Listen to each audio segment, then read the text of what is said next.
Hello everyone, एक बार फिर से स्वागत है आपका अपने यूट्यूब चैनल साइंस गुरु रवि में। गाइस, हम प्लांट मॉर्फोलॉजी के प्रीवियस ईयर के क्वेश्चन कर रहे हैं जो आपसे रेलवे ग्रुप डी में, एनटीपीसी में, एएलपी टेक्नीशियन में, आरआरबी में, आरपीएफ में पूछे गए हैं। प्लांट मॉर्फोलॉजी में हम जड़ और तना के बारे में पढ़ चुके। आज जो हम पढ़ने वाले हैं वो पढ़ने वाले हैं पत्तियों के बारे में। अर्थात पत्तियों से आपके एग्जाम में जो जो क्वेश्चन पूछे गए हैं आज तक रेलवे में, वो सभी क्वेश्चन मैं आपको कॉन्सेप्ट के साथ में सिखाने वाला हूँ। जैसे कि कुछ एक दो एग्जाम्पल देता हूँ। प्लांट फोटोसिंथेसिस यानी कि प्रकाश संश्लेषण, तो आपसे क्वेश्चन पूछा जाता है प्रकाश संश्लेषण के बारे में। इसके अलावा प्लांट रेस्पिरेशन, प्लांट ट्रांसपिरेशन, जैसे आपके एग्जाम में अच्छे अच्छे क्वेश्चन पूछे जाते हैं, तो इन सभी के बारे में पढ़ेंगे। स्टोमेटा के बारे में आपको पढ़ाएंगे। इसके अलावा और भी बहुत सारी चीज़ें हैं। पत्तियों की संरचना के बारे में पढ़ेंगे, पत्तियों के एक एक भाग के बारे में पढ़ेंगे। तो जितना भी आपका डाउट है सारा डाउट क्लियर हो जाएगा, बस वीडियो देख लेना भैया, ठीक है। चलिए आज की क्लास की शुरुआत करते हैं। चैप्टर का नाम लिखते हैं। सबसे पहले चैप्टर का नाम है भैया प्लांट मॉर्फोलॉजी, अर्थात पादप आकारिकी। पादप आकारिकी प्लांट मॉर्फोलॉजी विज्ञान की वह शाखा है जिसमें हम पादप की बाहरी संरचना के बारे में अध्ययन करते हैं, जैसे कि जड़, तना, पत्ती, फल, फूल। जड़ और तना के बारे में मैं आपको पहले पढ़ा के आ चुका। आज हम पत्तियों से संबंधित महत्वपूर्ण प्रश्न करने वाले हैं। एक क्वेश्चन देख लेना, अगर समझ में नहीं आए तो भैया क्लास छोड़ करके चला जाना। लेकिन अगर आपको वीडियो समझ में आ रही है, एक एक चीज़ समझ में आ रही है, तो भैया वीडियो को लाइक करना है, कमेंट करना है। चैनल पर मेरे भाई नया है तो चैनल को जरूर सब्सक्राइब कर लेना, बेल आइकन को प्रेस कर लेना, ताकि आपके पास हमारी वीडियो का नोटिफिकेशन टाइम टू टाइम पहुंचे। चलिए आज की क्लास की शुरुआत करते हैं। ये रहा आपकी स्क्रीन पर क्वेश्चन नंबर 1। देखिए भैया, ये रहा आपके स्क्रीन पर क्वेश्चन नंबर 1। अगर आपको इस क्वेश्चन का आंसर पता है तो आप कमेंट बॉक्स में बता सकते हो। क्वेश्चन नंबर 1 कहता है कि निम्न में से कौन सा भाग पत्ती अर्थात लीफ का नहीं है। आपको उस भाग को चूज करना है जो भैया पत्ती का भाग नहीं है। आपके ऑप्शंस है। ऑप्शन नंबर ए पर्णाधार, जिसे लीफ बेस कहा जाता है। ऑप्शन नंबर बी है पर्णवरंत, जिसे पेटियोल कहा जाता है। ऑप्शन नंबर सी है स्तरिका, जिसे लेफ लेमिना कहा जाता है। ऑप्शन नंबर डी है वर्तिकाग्र, जिसे स्टिग्मा कहा जाता है। बताइए क्या होगा इस क्वेश्चन का राइट आंसर। अगर आपको पता है तो जरूर कमेंट बॉक्स में बताएं, ताकि आपका भी रिवीजन हुए और साथ के साथ में आपको भी पढ़ने में मजा आए। जो मैं कहता हूँ उस बात को ध्यान से समझना मेरे भाई। अब इस क्वेश्चन में मैं आपको लीफ की संरचना के बारे में बताने वाला हूँ, यानी कि पत्ती की संरचना के बारे में बताने वाला हूँ। एक एक भाग के बारे में डिस्कस करेंगे, जिससे आपको ये पता लग जाएगा कि भैया जो लीफ होती है, जो पत्ती होती है, उसके कौन कौन से भाग होते हैं। और फिर आप ऑप्शन में देखकर भैया उस क्वेश्चन का आंसर बहुत अच्छे से कर सकते हैं। देखिए जैसे कि ये तना है, ये क्या है, ये स्टेम है, ये तना है, ठीक है। और भैया तना से जिस स्थान से पत्ती निकली हुई रहती है ना, तने के जिस भाग से पत्ती निकली हुई रहती है, उस भाग को कहा जाता है लीफ बेस। क्या कहा जाता है? लीफ बेस, यानी कि पर्णाधार। पर्णाधार को धीरे धीरे बोलो, पर्णाधार, टुकड़ों में बोलो, पर्णाधार। पर्ण किसे कहा जाता है? पर्ण कहा जाता है पत्ती को, पत्ती का आधार। तो पत्ती के आधार होता है भैया ये, या वह भाग है जो तने से निकलता है। तो तने से निकलने वाले भाग को क्या कहा जाता है? लीफ बेस, यानी कि पर्णाधार। इतनी बात क्लियर है। यहां से ये पत्ती निकली हुई है,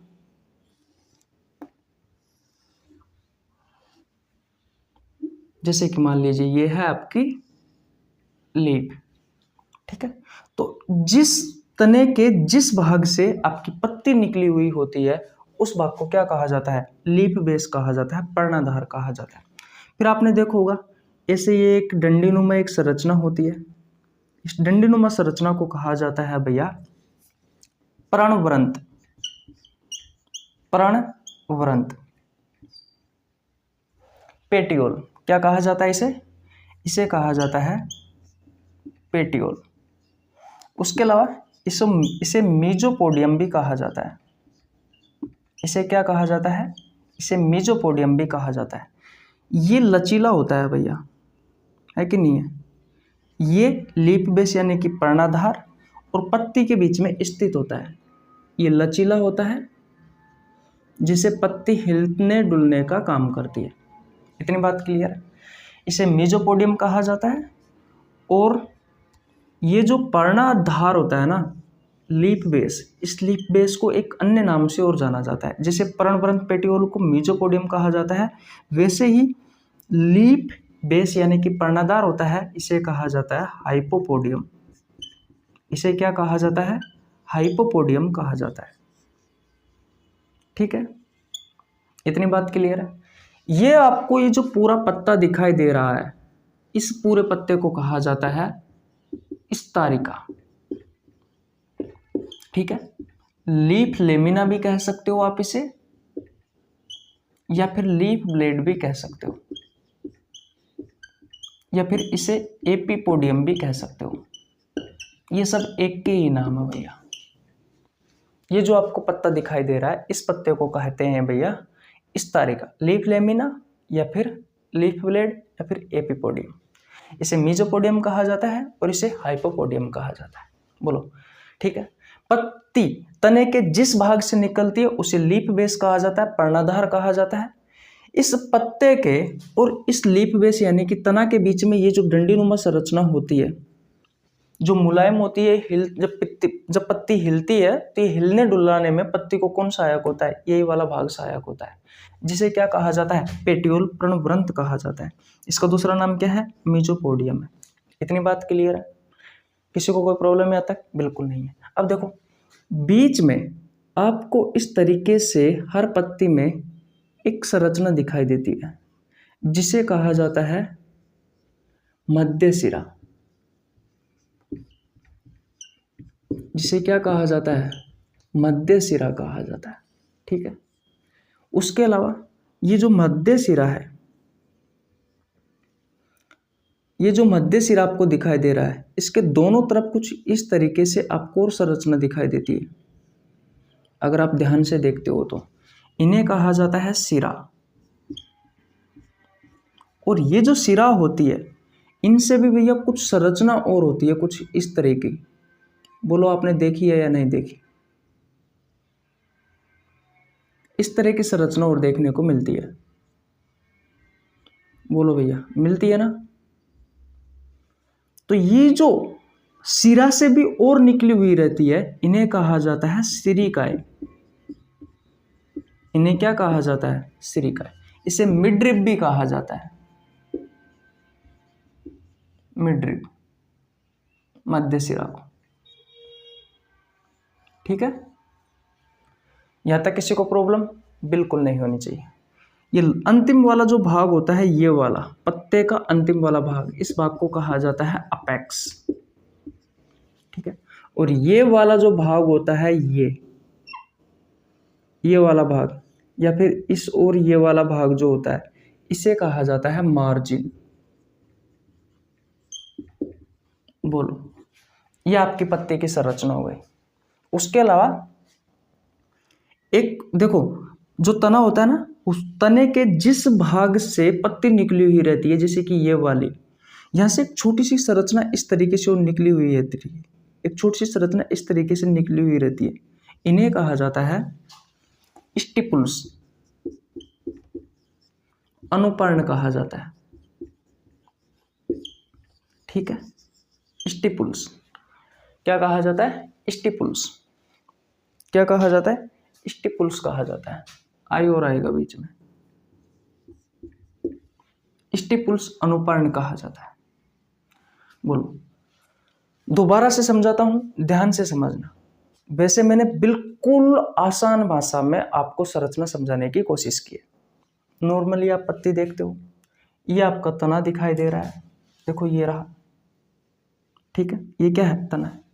तने के जिस भाग से पत्ती निकलती है, उस भाग को क्या कहा जाता है? लीफ बेस, पर्णाधार, पर्ण का आधार।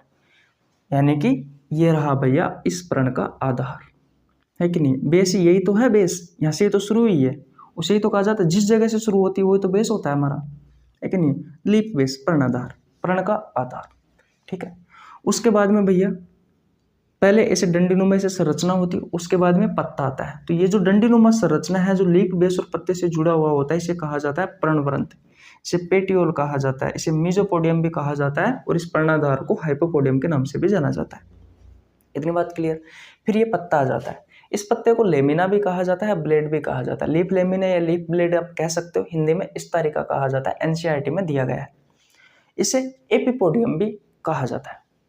ये सबसे अंतिम वाला भाग, इसे अपेक्स कहा जाता है। ये जो कटा वाला भाग है, ये वाला, इसे मार्जिन कहा जाता है। बीच में मिडरिब होती है, ये मध्य सिरा होती है, मोटी सी एक होती है। ये क्या है? ये मिडरिब है, यानी कि मध्य सिरा। इससे छोटी छोटी सिराएं और निकली हुई रहती है, जिसे सिराएं कहा जाता है। और ये सिराएं भी आगे जा करके अलग अलग भागों में बटी हुई होती है, जिसे सिरिकाएं कहा जाता है। इतनी बात क्लियर है। अब देखो, इस तरीके से आपसे आपके एग्जाम में क्वेश्चन पूछे जाते हैं नॉर्मली। ये तो मैंने आपको सिर्फ ऐसे बताया है कि भैया इस तरीके से आपके एग्जाम में क्वेश्चन पूछा जाता है कि नहीं?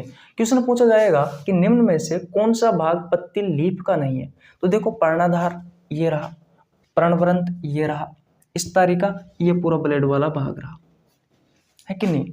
तो ये तीन भाग ऊपर के तो किसके भाग है भैया? आपके पत्ती के भाग है। लेकिन वर्तिकाग्र के बारे में आपको नहीं पता कि ये वाला जो भाग होता है ये वर्तिकाग्र होता है।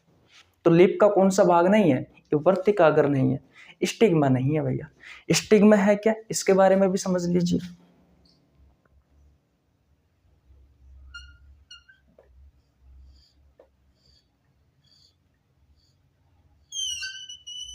बोलो, कुछ चीजें याद आई आपको? कुछ चीजें याद आई आपको? बोलो भैया, कुछ चीजें याद आई? ये पुष्प का मादा भाग है। ये क्या है? पुष्प का मादा भाग है, इसे जायांग कहा जाता है, गाइनोसियम भी कहा जाता है।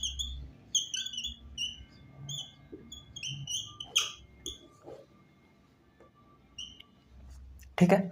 तो ये जो ऊपर वाला भाग होता है ना, ऊपर वाला भाग, इसे कहा जाता है स्टिग्मा, यानी कि वर्तिकाग्र कहा जाता है।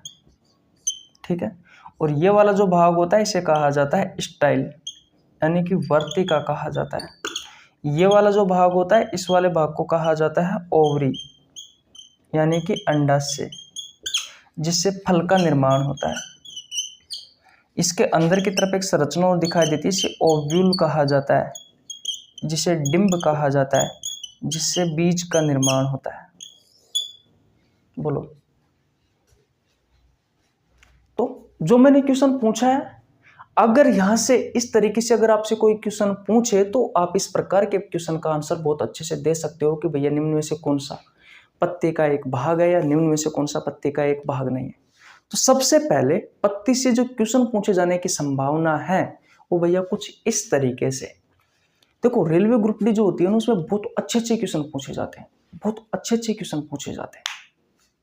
तो मेरे भाई जरूर जरूर इस प्रकार का प्रश्न अगर आपको दिखाई दे तो भैया सोच समझ करके अच्छे से करना है। ये पत्ते के भाग है जिनका अलग अलग काम होता है, इनके बारे में देख लेना। सेकंड क्वेश्चन मिस मत करना, क्योंकि सेकंड क्वेश्चन में मैं जो आपको जानकारी देने वाला हूं वो पत्ती की सबसे महत्वपूर्ण जानकारी है। शिराविन्यास के बारे में बताने वाला हूं, पर्णविन्यास के बारे में बताने वाला हूं, पत्ती के प्रकार बताने वाला हूं, पत्ती की संरचना मैंने आपको बता दी है, प्रकाश संश्लेषण के बारे में बताने वाला हूं, पेड़ पौधों में गैसों का आदान प्रदान किस तरीके से होता है उसके बारे में बताने वाला हूं, पादपों में वाष्पोत्सर्जन की जो प्रोसेस होती है उसके बारे में बताने वाला हूं, वातरंध्र के बारे में बताने वाला हूं। मजा आ जाएगा। बस देखो भैया, मुझे टाइम चाहिए। अगर आप मुझे टाइम देते हो तो मैं आपको सारी चीजें बिल्कुल आसान भाषा में अच्छे तरीके से समझा सकता हूँ। अब बोलो, किसी को प्रॉब्लम यहाँ तक? बिल्कुल नहीं होनी चाहिए। देखो, मैंने आपसे शुरुआत में एक वादा किया था कि अगर आप मेरे साथ शुरू से लेकर के एंड तक जुड़ते हो तो मैं आपको सारी चीजें बिल्कुल आसान भाषा में सिखा सकता हूँ। बस आपको जुड़ना है, ज़्यादा कुछ नहीं है। जो मैं चीज़ें बता रहा हूँ बस उनको याद कर लीजिए, आपका काम हो जाएगा भैया। ठीक है, तो स्क्रीनशॉट ले लीजिए। सेकंड क्वेश्चन की ओर चलते हैं। चले भैया, ओके। देखिए भैया, ये रहा आपकी स्क्रीन पर सेकंड क्वेश्चन। ध्यान से समझना मेरे भाई, आज की क्लास के सबसे इंपॉर्टेंट और महत्वपूर्ण क्वेश्चन है। क्वेश्चन नंबर 2 कहता है कि पौधे का कौन सा हिस्सा गैसों के आदान प्रदान में सहयोग करता है। आपके ऑप्शंस है तना, जड़, कलियां, पत्ती। आरआरबी ग्रुप डी में पूछा गया क्वेश्चन है 13/12/2018 को और 28/11/2018 को। ध्यान से समझना, 3 चीजों के बारे में बताने वाला हूं मैं इस क्वेश्चन में। पहली, फोटो सिंथेसिस, हिंदी में कहा जाता है प्रकाश संश्लेषण। ठीक है। दूसरी चीज, प्लांट रेस्पिरेशन, पादपों में श्वसन। और तीसरी चीज है प्लांट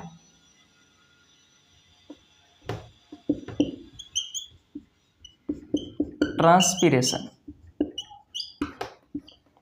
हिंदी में कहा जाता है वाष्पोत्सर्जन।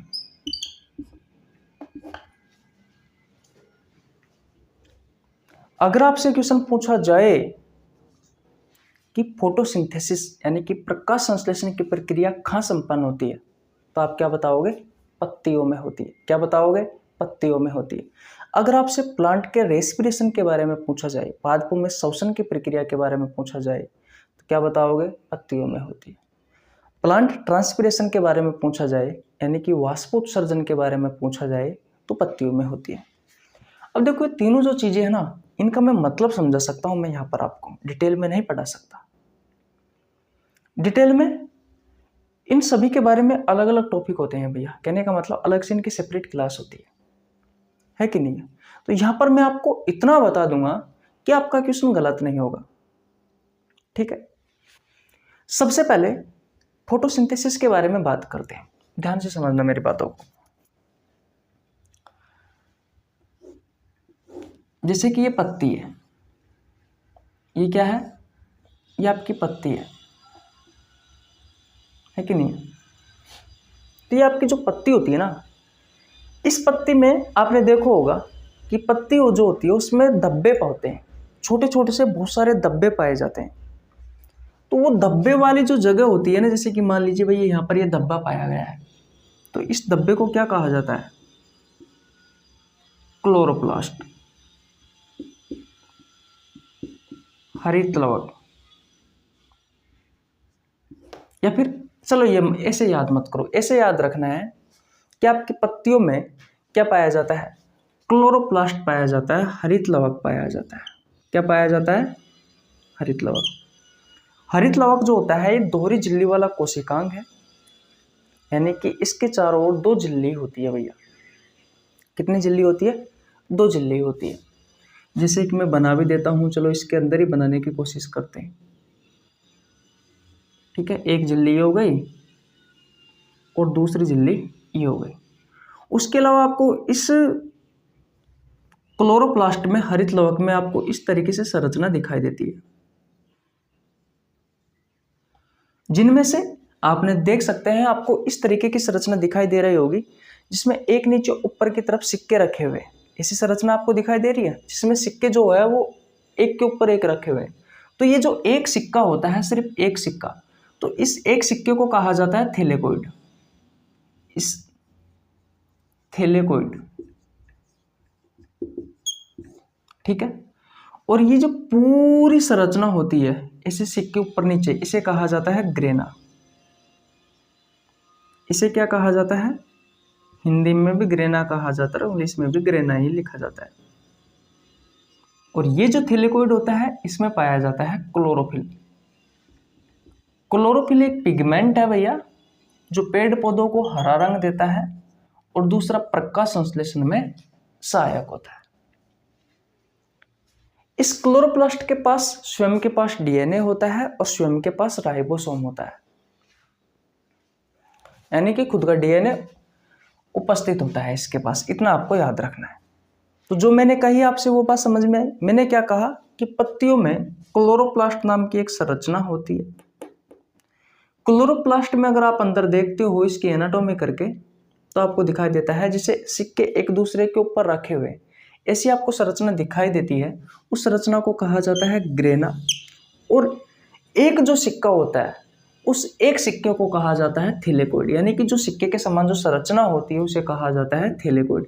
इस थैलेकोइड में क्लोरोफिल पिगमेंट उपस्थित होता है जो पत्तियों को हरा रंग देने का काम करता है, और दूसरा इसका काम होता है प्रकाश संश्लेषण में ये सहायक होता है।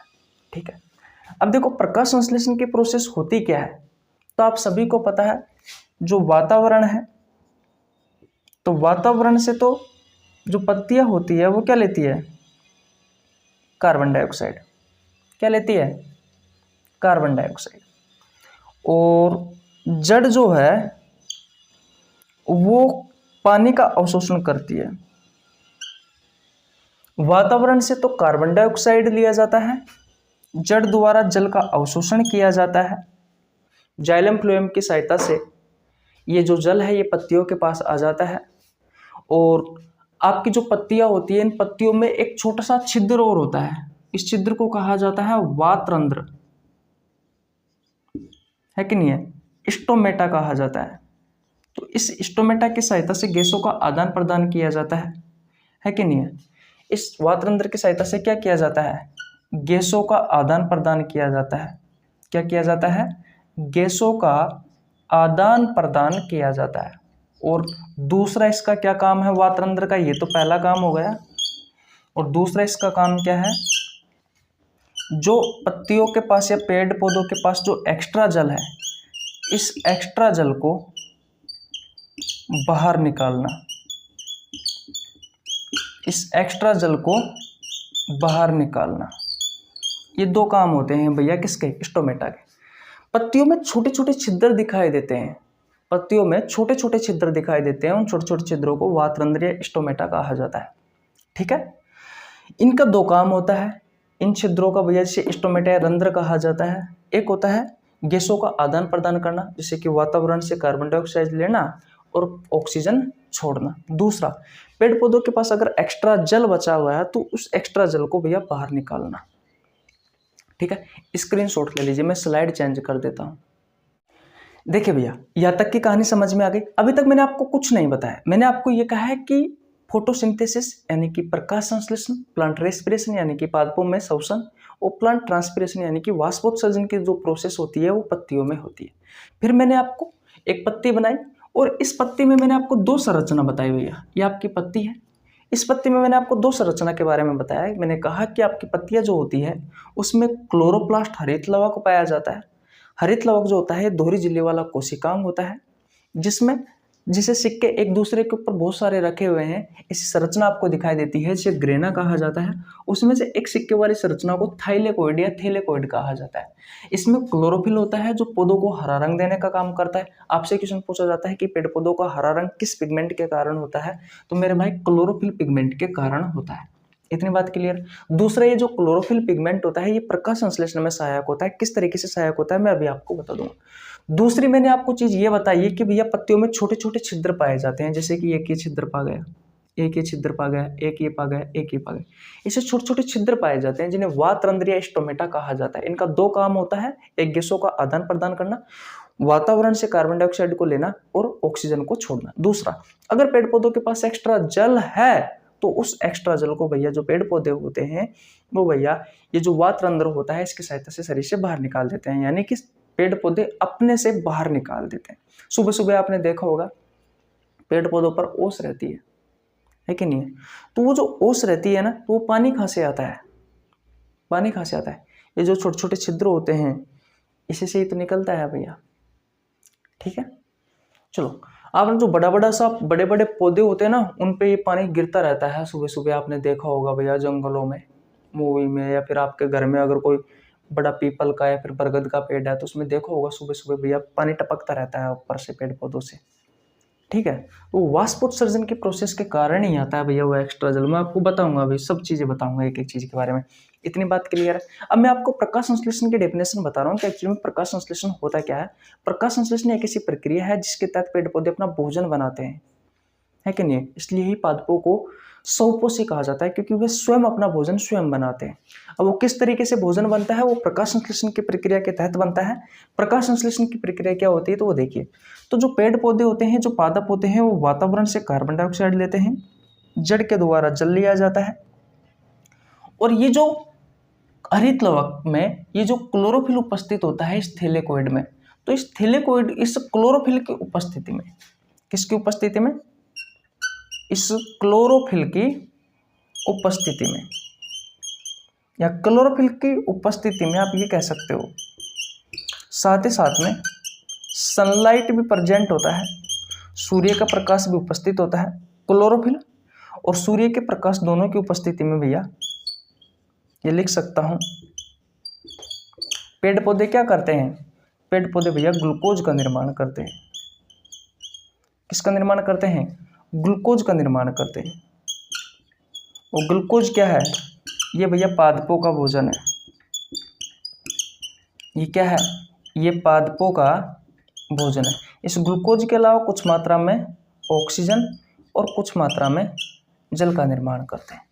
तो ये सारी जो प्रोसेस आपने देखी, ये सारी जो प्रोसेस आपने देखी, इसे ही कहा जाता है फोटोसिंथेसिस, यानी कि प्रकाश संश्लेषण। पेड़ पौधे क्या करते हैं भैया, वातावरण में उपस्थित जो कार्बन डाइऑक्साइड गैस है उसे लेते हैं। किसकी सहायता से लिया जाता है, इस स्टोमेटा वातरंध्र की सहायता से लिया जाता है। पत्तियों में जो छोटे छोटे छिद्र होते हैं उनकी सहायता से। जल का अवशोषण करती है, जो जड़ होती है वो जल का और खनिज तत्वों का अवशोषण करती है। अब जड़ ने भैया जल ले लिया है कि नहीं, पत्तियों ने क्या ले लिया, पत्तियों में जो छोटे छोटे छिद्र थे इसे वातरंध्र कहा जाता है, इन्होंने क्या ले लिया, इन्होंने कार्बन डाइऑक्साइड ले लिया। फिर मैंने कहा कि पत्तियों में क्लोरोप्लास्ट यानी कि हरित लवक उपस्थित होता है। इस हरित लवक में ग्रेना उपस्थित होता है और ग्रेना में थैलेकोइड नामक संरचना होती है। इस थैलेकोइड में क्लोरोफिल उपस्थित होता है जो प्रकाश संश्लेषण में सहायक होता है। तो भैया वातावरण से कार्बन डाइऑक्साइड ली, जड़ से जल लिया, और जो क्लोरोफिल है, इस क्लोरोफिल और सूर्य के प्रकाश की उपस्थिति में भैया यहाँ पर ग्लूकोज का निर्माण होता है। किसका, ग्लूकोज का। ग्लूकोज का सूत्र होता है C6H12O6। तो ये ग्लूकोज का जो निर्माण हुआ है यही आपके पादपों का भोजन है भैया। साथ ही साथ में कुछ मात्रा में ऑक्सीजन जिसे पेड़ पौधे बाहर निकालते हैं। तो अपन कहते हैं ना कि हम कार्बन डाइऑक्साइड लेते, वो पेड़ पौधे जो होते हैं वो कार्बन डाइऑक्साइड तो लेते हैं और ऑक्सीजन का त्याग करते हैं। तो देखो फोटोसिंथेसिस के प्रोसेस में भी यही हो रहा है कि पेड़ पौधों ने कार्बन डाइऑक्साइड लिया और ऑक्सीजन को बाहर छोड़ रहे हैं। किसकी सहायता से, इस वातरंध्र की सहायता से, और साथ ही साथ में जल का निर्माण किया। तो ये सारी प्रोसेस कहाँ हो रही है, आपके पत्तियों में हो रही है। तो अगर मैं ये कहूं कि पादपों का रसोई घर किसे कहा जाता है, अगर मैं आपसे ये क्वेश्चन पूछूं कि पादपों का रसोई घर किसे कहा जाता है, तो आपका राइट आंसर क्या होगा, आपका राइट आंसर होगा भैया पादपों का जो रसोई घर होता है वो पत्ती होती है। क्या होती है, वो पत्ती होती है, क्योंकि कहाँ पर हुआ है निर्माण हुआ है भैया आपकी पत्तियों में। और पत्तियों में कहाँ होता है, तो इस क्लोरोप्लास्ट में होता है। कहाँ होता है, इस क्लोरोप्लास्ट में होता है मेरे भाई। कहाँ होता है, इस क्लोरोप्लास्ट में होता है, इस हरित लवक में होता है। बोलो किसी को प्रॉब्लम, किसी को प्रॉब्लम भैया यहाँ तक, जल्दी जल्दी बता दो, जल्दी जल्दी बता दो भैया। भाई किसी को प्रॉब्लम हो तो बताओ। अगर मैं आपसे पूछूं कि पत्तियों का रसोई, वो पादपों का रसोई घर किसे कहा जाता है, तो आप क्या बताओगे, तो आपको यही बताना है भैया कि पत्तियां होती है।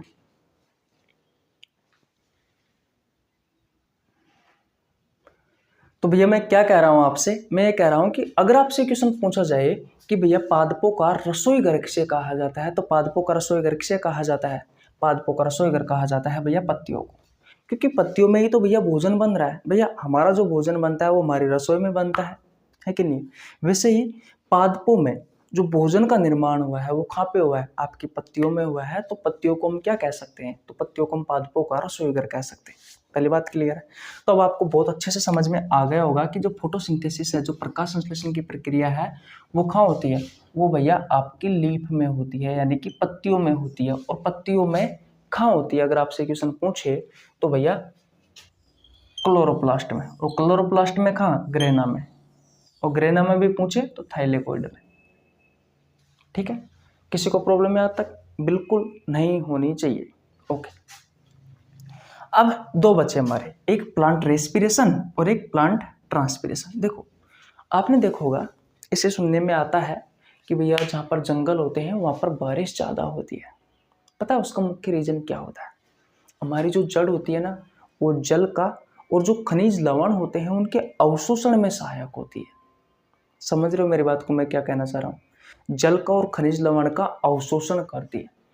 अब भैया जड़ ने जल का अवशोषण कर लिया, अब मान लीजिए हम जो है वो एक्स्ट्रा, हम तो नहीं लेकिन जो पेड़ पौधे होते हैं वो अगर बहुत ज़्यादा जल का अवशोषण कर लिया उन्होंने, और जितना काम में भी नहीं आ रहा भाई, जैसे कि उन्होंने आज जल का अवशोषण किया है, अब फोटोसिंथेसिस में जल का उपयोग किया जा रहा है, लेकिन भैया फोटोसिंथेसिस की प्रोसेस हो चुकी है, फिर भी हमारे पास पेड़, यानी कि हमारे पास का मतलब यह है कि भाई पेड़ पौधों के पास जल एक्स्ट्रा बच गया है।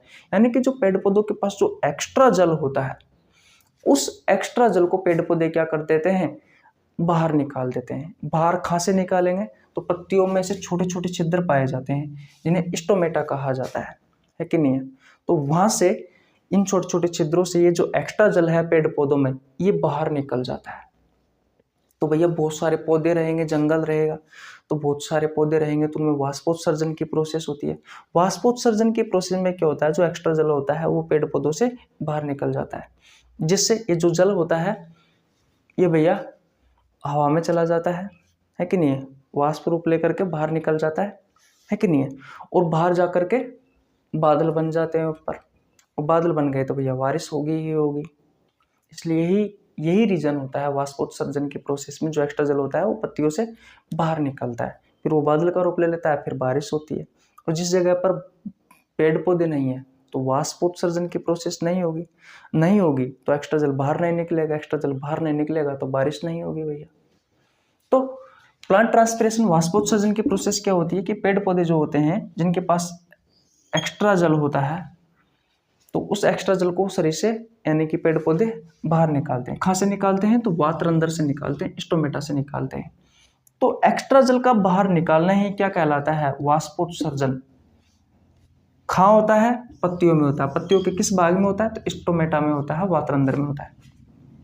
एक बार आपसे आरआरबी ग्रुप डी में क्वेश्चन पूछा गया था कि भैया ये जो स्टोमेटा जो महारंध्र होता है ये कहाँ उपस्थित होता है पादपों में? जड़ में होता है, तना में होता है, पत्तियों में होता है, या फिर किसी अन्य जगह पर होता है? तो इसका राइट आंसर क्या है? पत्तियों में होता है। पत्तियों में भैया जो प्लांट ट्रांसपिरेशन है, वाष्पोत्सर्जन की जो प्रोसेस हो वो इसी स्टोमेटा की सहायता से हो रही है। यानी कि जो पेड़ पौधों में एक्स्ट्रा जल है वो इसी की सहायता से शरीर से बाहर निकल रहा है, यानी कि पेड़ पौधों से बाहर निकलता है। ठीक है, तो प्लांट ट्रांसपिरेशन भी आपको समझ में आ गया कहाँ हो रहा है। तो प्लांट ट्रांसपिरेशन यानी कि वाष्पोत्सर्जन की प्रोसेस भी पत्तियों में ही होती है। प्लांट रेस्पिरेशन पादपों में श्वसन की जो प्रोसेस है ये क्या है? देखो, प्रकाश संश्लेषण की प्रक्रिया के तहत वातावरण से कार्बन डाइऑक्साइड ली और जो ऑक्सीजन बनी है उसको स्टोमेटा यानी कि वातरंध्र की सहायता से ही शरीर से बाहर निकाला है। यानी कि पेड़ पौधे ये जो ऑक्सीजन गैस है इससे, इस छिद्र की सहायता से, पत्तियों में जो छोटा छिद्र है जिसे स्टोमेटा कहा जाता है, इसकी सहायता से ही बाहर निकालते हैं। और जो कार्बन डाइऑक्साइड गैस है, तो प्रकाश संश्लेषण की क्रिया में उपयोग में ली जाने वाली जो कार्बन डाइऑक्साइड गैस है जो वातावरण में उपस्थित थी, उसे भी भैया इस स्टोमेटा की सहायता से ही लिया जाता है। तो यहाँ पर गैसों का आदान प्रदान होता है। तो गैसों के आदान प्रदान की जो प्रोसेस होती है इसे ही प्लांट रेस्पिरेशन कहा जाता है, पादपों में श्वसन कहा जाता है। ठीक है, तो अब आपको समझ में आ गया होगा। फोटोसिंथेसिस के तहत पेड़ पौधे अपना भोजन बनाते हैं जिसमें वातावरण से तो कार्बन डाइऑक्साइड लेते हैं, जड़ से जल लेते हैं। क्लोरोफिल ये पिगमेंट है, ये उपस्थित होता है। साथ ही साथ में जो सूर्य का प्रकाश होता है इसकी उपस्थिति में होता है ग्लूकोज, जल और ऑक्सीजन का निर्माण होता है। ये जो प्रोसेस होती है इस प्रोसेस को कहा जाता है फोटोसिंथेसिस, प्रकाश संश्लेषण, जो पत्तियों में पूर्ण होती है। ठीक है, गैसों का आदान प्रदान है, कार्बन डाइऑक्साइड ले रहा है, ऑक्सीजन छोड़ रहा है, प्लांट रेस्पिरेशन। हाँ, पत्तियों में। तो पादपों का फेफड़े के बारे में पूछा जाए कि पादपों का फेफड़ा पत्तों, पेड़ पौधों, देखो क्वेश्चन पूछा जाता है कि पादपों का जो लंग्स है, पादपों का जो फेफड़ा है, वो पादपों के किस हिस्से को कहा जाता है? तो भैया पत्तियों को ही कहा जाता है। गैसों का आदान प्रदान तो यही हो रहा है, तो इसलिए हम इसे ये प्लांट रेस्पिरेशन की प्रोसेस पत्तियों में हो रही है, गैसों का आदान प्रदान पत्तियों में हो रहा है। इस वजह से हम कह सकते हैं कि पादपों का जो फेफड़ा होता है, पादपों के जो लंग्स होते हैं, प्लांट का जो लंग्स होता है वो होता है भैया आपकी पत्तियाँ। प्लांट ट्रांसपिरेशन, इसमें क्या होता है, एक्स्ट्रा जो जल है वो बाहर निकालते हैं भैया पेड़ पौधे अपना, तो वो हो गया भैया प्लांट ट्रांसपिरेशन यानी कि वाष्पोत्सर्जन। ये तीनों चीज से बहुत ज्यादा क्वेश्चन पूछे जाते हैं। अब मैं आपसे कुछ क्वेश्चन पूछता हूँ, इनका राइट आंसर आपको कमेंट बॉक्स में बताना है। पहला, पादपों का रसोई घर किसे कहा जाता है? दूसरा, पादपों का फेफड़ा किसे कहा जाता है? तीसरा, रंध्र कहाँ उपस्थित होते हैं? चौथा, फोटोसिंथेसिस की प्रोसेस कहाँ होती है? अगला, प्लांट रेस्पिरेशन कहाँ होता है? उससे अगला, प्लांट ट्रांसपिरेशन कहाँ संपन्न होता है? थैलेकोइड की संरचना आपको कहाँ देखने को मिलती है? पेड़ पौधों का जो हरा रंग होता है वो किसके कारण होता है? प्रकाश संश्लेषण की प्रक्रिया में कौन सा पिगमेंट सहायक होता है? ये आपको कमेंट बॉक्स में आंसर बताने हैं एक एक करके। अब देखो, पौधों का कौन सा हिस्सा गैसों के आदान प्रदान में सहयोग करता है? जब गैसों का आदान प्रदान होता है, कार्बन डाइऑक्साइड लेते हैं और ऑक्सीजन छोड़ते हैं, वो प्रोसेस क्या कहलाती है? प्लांट रेस्पिरेशन यानी कि पादपों में श्वसन। इस पादपों में श्वसन की प्रक्रिया के बारे में पूछा गया है कि पादपों में जो श्वसन की प्रक्रिया होती है वो कहाँ होती है? तो आप सभी को पता है पत्तियों में होती है, तो ऑप्शन नंबर डी इसका राइट आंसर हो जाएगा। सारी चीजें आपको समझ में आई है। अगर आपको और डिटेल में जानना है तो भैया जन शताब्दी एक्सप्रेस बैच का आपको नीचे लिंक डिस्क्रिप्शन में मिल जाएगा, वहां जाकर आप चेकआउट कर सकते हैं, क्योंकि वहां पर मैं आपको प्लांट मॉर्फोलॉजी के बारे में डिटेल में पढ़ा रहा हूँ। ठीक है, उसमें भी मैंने पुष्प वाला पार्ट पढ़ा दिया है, जड़ पढ़ा दिया है, तना पढ़ा दिया है, पत्ती पढ़ा दी है। पत्ती के साइड एक क्लास बाकी है, फल नहीं पढ़ाया है, तो फल भी पढ़ाएंगे आगे आने वाले 1-2 दिन में आपको पढ़ा देंगे। इस चैप्टर खत्म होने के पश्चात फिर मैं आपको पढ़ाने वाला हूँ 5 किंगडम क्लासिफिकेशन के बारे में पढ़ेंगे, देखते हैं उसके बारे में ही पढ़ेंगे। चैप्टर अच्छा है, यहाँ से अच्छे क्वेश्चन पूछे जाते हैं। चलो, आशा करता हूँ भाई 10-15-20 मिनट मैंने दिए इस क्वेश्चन में, तो आपको समझ में तो आया होगा। बहुत अच्छे से बताया है मैंने, बिल्कुल आसान भाषा में बताने की कोशिश की है कि भैया फोटोसिंथेसिस क्या होता है, प्लांट रेस्पिरेशन क्या होता है, प्लांट ट्रांसपिरेशन क्या होता है। बिल्कुल आसान भाषा में हमने सारी चीज़ें सीखी है। अगर आप ध्यान से सुने होंगे, अगर आपने मेरी बातें, तो आपको सारी चीज़ें समझ में आई होगी। तो स्क्रीनशॉट ले लीजिए। अब आगे चलते हैं। अब देखो, मैं आपको कुछ क्वेश्चन और करवाता हूँ, लेकिन क्वेश्चन करवाने से पहले मैं आपको शिराविन्यास के बारे में बता देता हूँ, फिर पर्ण विन्यास के बारे में, फिर पत्तियों की संरचना के बारे में। उस बाद में फिर हम देखते हैं अगर और कोई क्वेश्चन बनता है तो उसको जरूर हम करवाएंगे आपको। चलिए आगे। ओके, देखिए भैया ध्यान से समझना, छोटे छोटे से टॉपिक है, रटेंगे नहीं, समझने में ज्यादा ध्यान रखना है आपको। शिराविन्यास, अब सबसे पहले तो आपको पता होना जरूरी है कि भैया शिराविन्यास क्या होता है।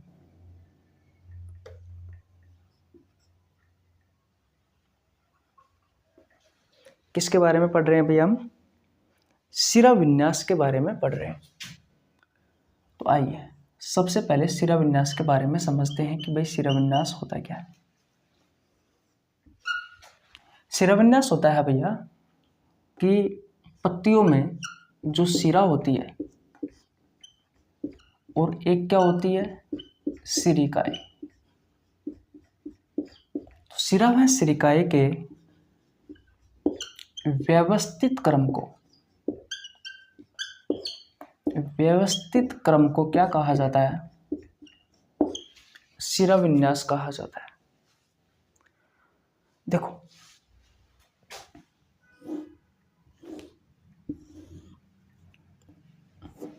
ये क्या है? ये आपको क्या दिखाई दे रही है? ये आपको पत्ती दिखाई दे रही है, जिसमें मैंने आपसे कहा था कि ये बिल्कुल बीचों बीच होकर के जो गुजरती है, इसको कहा जाता है मिडरिब। कहा था, क्या कहा जाता है? मिडरिब कहा जाता है, यानी कि मध्य सिरा कहा जाता है। और इस मध्य सिरा से कुछ संरचनाएं ऐसे निकली हुई होती है, इन्हें कहा जाता है सिराएं या सिरा। और इससे भी कुछ और संरचना निकली हुई रहती है, कुछ इस तरीके से, ऐसे निकली हुई रहती है। तो इन्हें कहा जाता है भैया सिरिकाएं।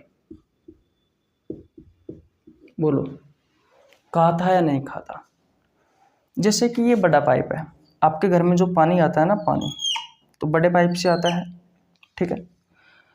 और फिर भैया एक ये इससे छोटा पाइप ये हो गया, ठीक है। और आपका घर इस जगह पर है,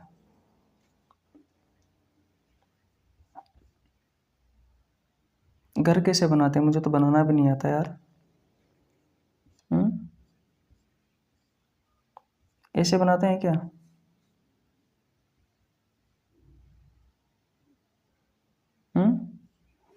देखो, पता नहीं क्या बनाया ये।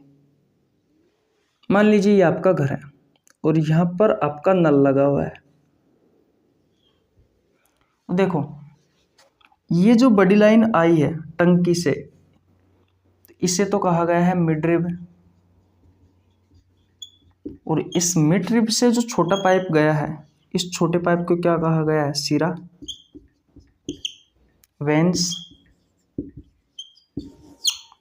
और इन सिराओं से भी सिरिकाएं निकली हुई रहती है। क्या निकली हुई रहती है? सिरिकाएं,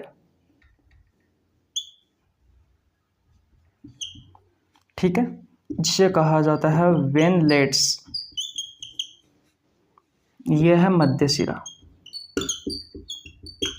ये बड़ा पाइप है, फिर उससे छोटा पाइप ये निकल रहा है आगे, जो आगे जाकर के और घरों में पानी पहुंचा रहा है, ठीक है। एक यह आपके घर में निकला हुआ है, तो आपके घर में जो पाइप जा रहा है वो हो गया भैया आपका सिरिका। अब आपको समझ में आ गया होगा कि बीच वाली जो होती है ये होती है मिडरिप, यानी कि जो मेन पाइप होता है वो होता है मध्य सिरा। इससे जो और छोटा पाइप निकला हुआ रहता है, जैसे कि ये, इन्हें कहा जाता है सिरा, यानी कि वेन्स। और इससे जो छोटी छोटी और सिराएं निकली हुई रहती है और छोटी छोटी जो संरचनाएं निकली हुई रहती है, उन्हें कहा जाता है सिरिकाएं। अच्छे से समझ में आ गया? तो इनकी जो व्यवस्था है ना, इन व्यवस्था के आधार पर, इन व्यवस्था के आधार पर भैया, इन व्यवस्था के आधार पर, व्यवस्था के आधार पर तो नहीं कह सकते, हाँ, व्यवस्था के आधार पर दो भागों में बांटा गया है। पहली बात तो ये है कि भैया जो सिरा और जो सिरिकाएं लगी हुई होती है, इनकी व्यवस्था का जो क्रम होता है उसे ही कहा जाता है सिरा विन्यास, ठीक है। अब ये सिरा विन्यास दो प्रकार का होता है। एक होता है जाली का सिरा विन्यास, ठीक है, और एक होता है समानांतर सिरा विन्यास। अब ये तो आपको समझ में आ गया है कि भैया सिरा विन्यास क्या है, कि सिरा और जो सिरिकाएं होती है इनकी जो व्यवस्था होती है, उन व्यवस्था के क्रम को क्या कहा जाता है? सिरा विन्यास कहा जाता है। तो जाली का सिरा विन्यास क्या है? इसमें क्या होता है कि जो सिराएं होती है और जो सिरिकाएं होती है वो भैया जाली के रूप में होती है, कुछ इस तरीके से। ऐसे जाल बना हुआ होता है बहुत सारा, ठीक है, ऐसे जाल बना हुआ होता है। लेकिन समांतर शिराविन्यास में क्या होता है कि जो शिराविन्यास होता है, यानी कि इसमें जो सिरा और जो सिरिकाएं होती है वो एक दूसरे के समांतर होती है, वो एक दूसरे के समांतर होती है। इसका उदाहरण है भैया एक बीजपत्री पादप। बेस्ट एग्जाम्पल है घास। अगर आपके आसपास घास है तो घास की आप एक पत्ती लेना, इसमें सिरा देखना है कि नहीं है, और जो सिरिकाएं हैं उनको आप देखना, आपको समानांतर दिखेगी, आपको समांतर दिखेगी। लेकिन अगर आप जाली का सिरा विन्यास, यानी कि इसका उदाहरण क्या है, इसका उदाहरण है द्विबीजपत्री पादप। द्विबीजपत्री पादप, द्विबीजपत्री जो पादप होते हैं जैसे कि आम, अगर आप आम के पौधे में देखते हो तो आपको भैया जो सिरा और जो सिरिकाएं हैं वो जाल के रूप में दिखाई देगी। जैसे कि जाल होता है ना, अपना जाल जाल बना हुआ होता है, तो उस जाल के रूप में दिखाई देती है। तो सिरा विन्यास ये होता है भैया, याद रखना, सिरा और जो सिरिकाए के व्यवस्थित क्रम को क्या कहा जाता है? शिराविन्यास कहा जाता है। दो प्रकार का होता है, जालिका शिराविन्यास और समानांतर शिराविन्यास। इसमें सिरा व सिरिकाए जालिका बनाती है, जाल बनाती है, और इसमें समांतर शिराविन्यास में क्या होता है? नाम से स्पष्ट समांतर, यानी कि एक दूसरे के समांतर होते हैं इसमें सिरा और सिरिकाए। ठीक है, तो स्क्रीनशॉट ले लीजिए। अब मैं आपको पर्णविन्यास के बारे में बता देता हूँ। मिस मत करना, ऐसे क्वेश्चन पूछे जाते हैं। आपसे क्वेश्चन पूछा जाता है कि द्विबीजपत्री पादपों में किस प्रकार का शिराविन्यास पाया जाता है? तो द्विबीजपत्री पादपों में जालिका शिराविन्यास पाया जाता है। और एक बीजपत्री पादपों में किस प्रकार का शिराविन्यास पाया जाता है? समांतर शिराविन्यास पाया जाता है। स्क्रीनशॉट ले लीजिए। ले लिया आपने? ओके। देखिए भैया, अब मैं आपको बताने वाला हूँ पर्णविन्यास के बारे में। जैसे आपको शिराविन्यास समझ में आया, वैसे ही आपको क्या समझ में आएगा? पर्णविन्यास। पर्ण का मतलब क्या होता है? पत्ती। तो देखो भैया, तो इसमें हम पत्ती की व्यवस्था के बारे में बात करेंगे। तो लिख लेना कि तना वह शाखा पर पत्तियों की व्यवस्था का क्रम। पत्तियों की जो व्यवस्था होती है, उन व्यवस्था का जो क्रम होता है, उस व्यवस्था के क्रम को ही क्या कहा जाता है? पर्णविन्यास। कुछ मैं पौधे बना रहा हूं आपके सामने।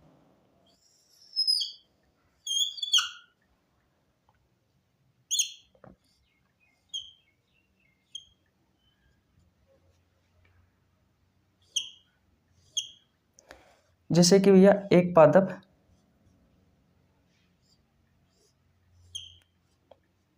एक पौधा ये हो गया।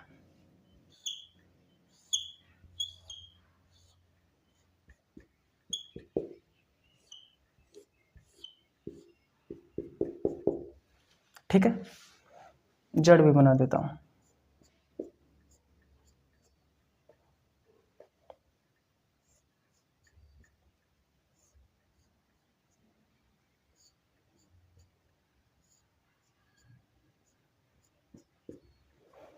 ठीक है, एक पौधा ये हो गया आपका।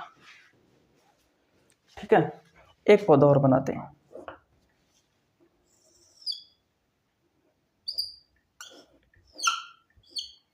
आपको सबसे पहले तो अंतर बताना है।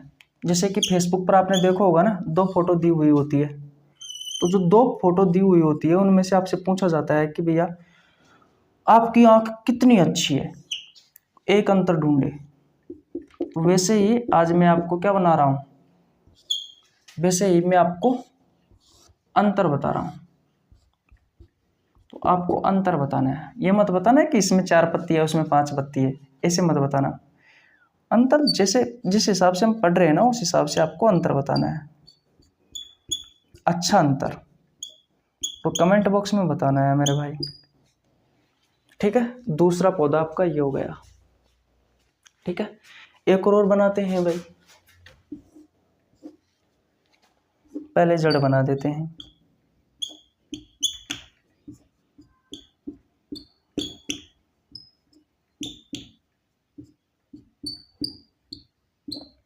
जड़ तो कैसे भी बना लो यार, सब जड़ ही जड़ है। ये जड़ हो गई, ये खतरनाक वाला पौधा है।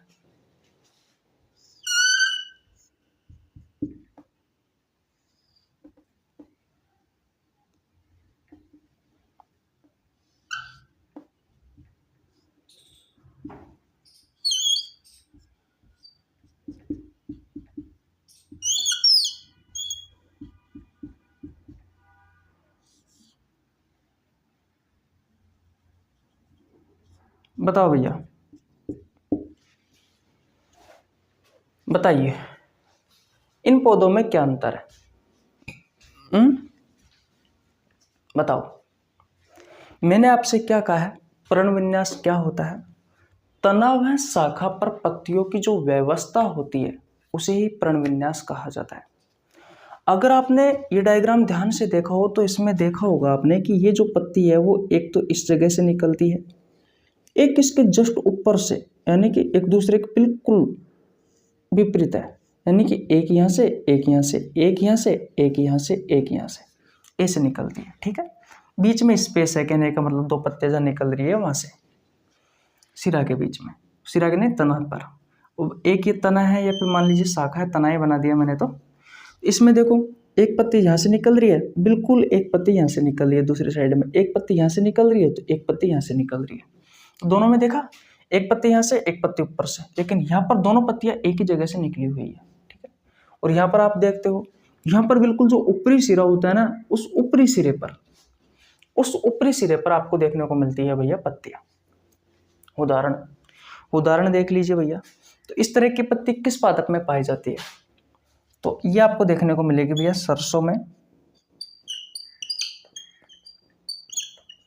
सूरजमुखी में, ये एग्जाम्पल इंपॉर्टेंट है, और गुड़हल में। ये इस प्रकार की पत्ती आपको कहाँ देखने को मिलेगी? अमरूद में। और एक है केलोट्रोपिस, एक इसका एग्जाम्पल है केलोट्रोपिस। क्या है? केलोट्रोपिस। और इस प्रकार की जो पत्ती आपको देखने को मिलती है, ये मिलती है अलेस्टोनिया।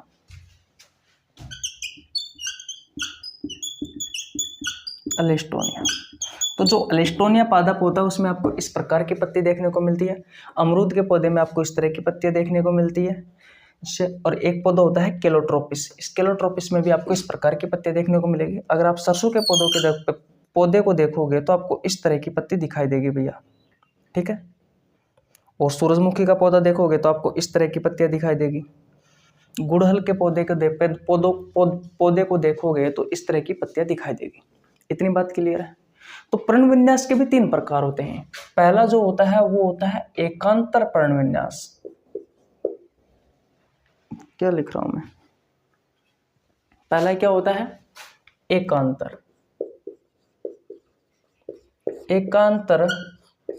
पर्णविन्यास।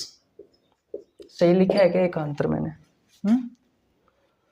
एकांतर। दूसरा होता है मेरे भाई सम्मुख। और तीसरा होता है मेरे भाई चक्करदार। देखो इसमें शीर्ष पर एक ही बिंदु पर बहुत सारी पत्ती निकली हुई रहती है, चक्कर के समान आपको दिखाई देती है ये वाली। इसमें जो पत्ती होती है वो एक दूसरे के सम्मुख होती है। ये देखो सम्मुख होती है, एक इधर एक इधर। इसमें एकांतर होती है, एक यहाँ पर है तो एक यहाँ पर है, एक यहाँ पर है तो एक यहाँ पर है, एक यहाँ पर है तो यहाँ पर है। तो याद रखना है पर्णविन्यास जो होता है वो 3 प्रकार का होता है, एकांतर पर्णविन्यास, सम्मुख पर्णविन्यास और चक्करदार पर्णविन्यास। डायग्राम से हमने स्पष्ट रूप से समझ लिया। एकांतर पर्णविन्यास के उदाहरण पूछे आपसे तो सरसों, सूरजमुखी, गुड़हल बता देना। सम्मुख पर्णविन्यास के अगर आपसे उदाहरण पूछे तो अमरूद, केलोट्रोपिस बता देना। और चक्करदार पर्णविन्यास के अगर आपसे एग्जाम्पल पूछे तो एलेस्टोनिया बता देना। ये एनसीईआरटी के एग्जाम्पल है, तो आप सभी को पता है एनसीईआरटी के अलावा हमसे हमारे एग्जाम्पल नहीं पूछे जाते, बाहर से कोई भी एग्जाम्पल नहीं पूछा जाता। एक मोस्ट इंपोर्टेंट क्वेश्चन, आज मैं मेरा दोस्त है उसके पास बैठा हुआ था, तो वहां पर हम ऐसे डिस्कस कर रहे थे पढ़ाई से संबंधित। तो उसने मेरे से पूछा कि जो सरसों होता है वो एक बीजपत्री है या फिर द्विबीजपत्री है। अब देखो भैया मैं जो है वो चीज़ों को रटता नहीं हूँ, मैंने सिंपल भाषा में याद कर रखा है कि जिसके बीज को 2 बराबर भागों में बांटा जा सकता है वो द्विबीजपत्री है, और जिसके बीज को 2 बराबर भागों में नहीं बांटा जा सकता वो एक बीजपत्री है। जैसे कि चना है, चना द्विबीजपत्री है क्योंकि उसके बीज को 2 बराबर भागों में बांटा जा सकता है। आम है, उसके बीज को 2 बराबर भागों में बांटा जा सकता है कि नहीं। अब जैसे कि चावल है, मक्का है, गेहूं है, कि इनके बीजों को 2 बराबर भागों में बांटा जा सकता है क्या? नहीं, तो ये एक बीजपत्री है। मैंने इस तरीके से याद कर रखा है कि नहीं। उसने मेरे से पूछा कि ये बता कि भाई सरसों एक बीजपत्री है या फिर द्विबीजपत्री है। यार बात तो अच्छी है यार, मैं कंफ्यूज। देखो कंफ्यूज संभाविक, चाहे टीचर हो चाहे स्टूडेंट हो, इंसान की प्रवृत्ति होती है भूलना, है कि नहीं है। अब चीज़ें देखो बायोलॉजी में ये तो नहीं है कि सारी की सारी ही चीज़ें मुझे पता है। अगर मुझे पता होती तो मैं क्या इस लेवल पे होता है क्या, आज बहुत हाई लेवल पे पहुंच जाता। लेकिन हम कर्म कर रहे हैं, मेहनत कर रहे हैं, चीज़ों को सीख रहे हैं, हर रोज कुछ नया करने की कोशिश कर रहे हैं। समझ रहे हो मेरी बात को? तो अब मुझे ये बताओ कि सरसों जो होती है वो एक बीजपत्री है या फिर द्विबीजपत्री है। तो याद रखना भैया सरसों जो होती है वो द्विबीजपत्री होती है, और ये आपसे रेलवे में भी पूछा गया है क्वेश्चन है, ठीक है। नवरात्रि और चालू है भैया, ये बड़े बड़े हो गए। चलो कोई ना, इनको तो करवा लेंगे सही, घर की एक खेती है। बताइए, तो पर्ण विन्यास आपको समझ में आ गया? किसी को प्रॉब्लम यहाँ तक? बिल्कुल नहीं। एग्जाम्पल जरूर याद कर लेना, इंपॉर्टेंट है। लास्ट एंड फाइनल मैं आपको पत्ती के प्रकार पढ़ाने वाला हूँ। जैसे डायग्राम की सहायता से सारी चीजें समझाई है, वैसे ही मैं आपको पत्ती के प्रकार भी डायग्राम की सहायता से समझाने वाला हूँ। स्क्रीनशॉट ले लीजिए, आगे चले। ओके, देखो भैया, अब पत्ती के प्रकार पढ़ते हैं। पत्ती जो होती है ना, पहले मैं डायग्राम बनाता हूँ, मजा आएगा, डायग्राम बनाने में मजा आता है। चलो मैं ऊपर तो लिख ही देता हूँ कि जो पत्ती होती है ना, वो 2 प्रकार की होती है। ठीक है, कितने प्रकार की हो गई? 2 प्रकार की। आपने जो डायग्राम देखा होगा ना, वो कुछ इस तरीके से देखा होगा पत्ती का। देखना भैया कभी ध्यान से, आपको जो पत्ती दिखाई देती है ना, पत्ती,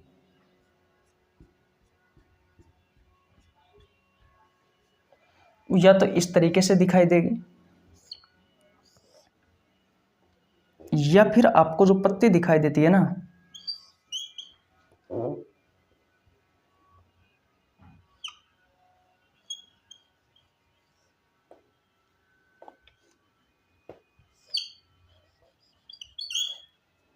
या फिर इस तरीके से दिखाई देती है। कहने का मतलब, ऊपर वाला जो हिस्सा होता है, ये वाला कटा हुआ होता है। ठीक है, ये अच्छा डायग्राम नहीं बनाना, इस तरीके से आपको दिखाई देती है। ठीक है, इस तरीके से आपको पत्ती दिखाई देती है। या फिर आपको एक पत्ती और दिखाई देगी, जैसे कि ये तना है, इसमें से ऐसे दिखाई देगी।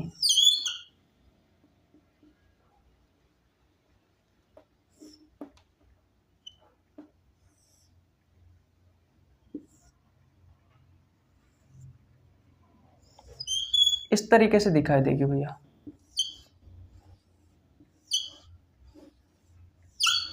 जैसे नीम की पत्ती, तो नीम की पत्ती इस तरीके से ही तो होती है। तो आपकी जो पत्ती की संरचना दिखाई देती है, वो कुछ इस तरीके से दिखाई देती है।